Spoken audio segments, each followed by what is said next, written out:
দেখুন ডাল রান্না করেছি কেমন হয়েছে।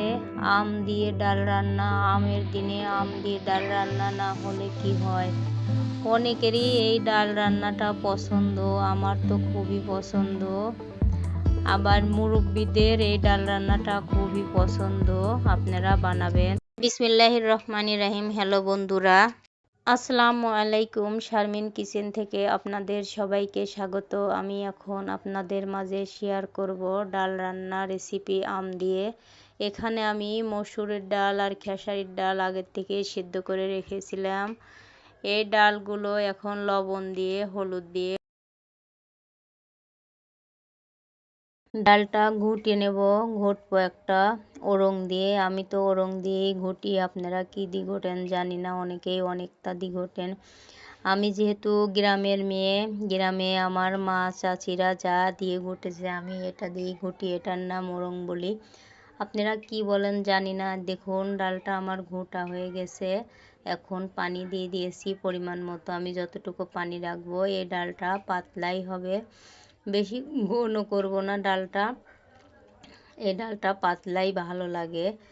এখন এর ভিতর দিয়ে দেবো আমি আগের থেকে 8-10টা আম কেটে রেখে দিয়েছিলাম ধুয়ে, এর ভিতর দিয়ে দেবো সিদ্ধ হওয়ার জন্য। সিদ্ধ হয়ে গেলে আমটা উঠিয়ে রাখবো একটা প্লেটে। এভাবে বলক এসে গেছে, প্রায় বলক এসে গেলে আমটা সিদ্ধ হয়ে যাবে, আগের থেকে উঠে রাখবো, তা না হলে ডালটা টক হয়ে যাবে। এমনিতেই সামান্য টক হলে ডালটা সুন্দর রাখবে। আপনারা একবার হলেও এই ডালটা বাসায় বানিয়ে খাবেন, অবশ্যই আপনাদের বারবার খেতে মনে চাইবে। যদি বিশ্বাস না হয় আপনারা একবার হলেও বাসায় ট্রাই করবেন।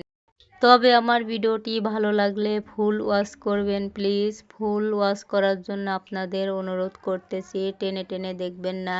তবে এই ডালটা রান্না করার সময় আমার শ্বশুরের কথা মনে পড়ে গেল। আমার শ্বশুর বলতো ডাল রান্নার সময় 2টা বলক মেন, ডাল তেলে দেওয়ার আগে একটা বলক উঠতে হয় এবং ডাল তেলে দেওয়ার পরে একটা বলক উঠলে পরে ডালটা নেমে নিতে হয়।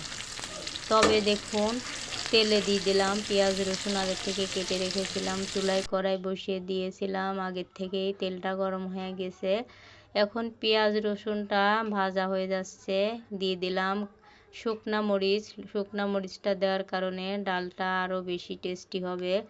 দেওয়ার পরে এখন ভাজা হয়ে যাচ্ছে, লাল হয়ে যাবে পেঁয়াজ মরিচটা, তখন দিয়ে দেবো এর ভিতর ডাল সম্বারা, জিরা আর গুঁয়ে মৌরি বলি, এই 3টা মিক্সার করে দেওয়ার কারণে ডালের যে একটা গ্রান হবে, আপনারা অবশ্যই এটা দিয়ে ডাল রান্না করে খাবেন। এখন ওরং দিয়ে আবার সুন্দর করে ভাজনাটা একটু গুড়তে হবে, যাতে পেঁয়াজটা মানে বড় বড় দেখা না যায়, এই জন্য পেঁয়াজটা রসুনটা একটু গলে গেলে সুন্দর হয়। আপনারা কম বেশি অবশ্যই সবাই আমরা ডাল রান্না জানি, কিন্তু এই আম দিয়ে ডাল রান্নাটা অনেকেই হয়তো বা জানেন না। শহরের মানুষ, গ্রামের মানুষ ছাড়া শহরের মানুষ আম দিয়ে ডাল রান্না খায় কিনা আমি জানি না। আপনারা যদি ভালো লেগে থাকে আমার ভিডিওটা লাইক কমেন্ট শেয়ার করবেন, আর যারা এখনও সাবস্ক্রাইব করেন নাই অবশ্যই সাবস্ক্রাইব করে পাশে থাকবেন এবং আমাকে সাপোর্ট করবেন, আমি যেন সামনের দিকে এগিয়ে যেতে পারি। আমটা সেদ্ধ হয়ে গেছে, এখন একটা প্লেটে উঠে নিয়েছি। দেখুন আমটা কত সুন্দর সেদ্ধ হয়ে গেছে, নিয়েছি যাতে ডালের ভিতর গলে না যায়। এখন ডালটার বলক উঠে যাচ্ছে, বলক ওঠার পর নামিয়ে নেব। তবে একটা ভিডিও করতে অনেক কষ্ট হয় আমাদের, অবশ্যই ভিডিওটা ফুল ওয়াচ করবেন এবং পাশে থাকবেন। আর ডালের কালারটা কীরকম হয়েছে জানাবেন। আজ এ পর্যন্তই, আল্লাহ হাফেজ, ভালো থাকবেন।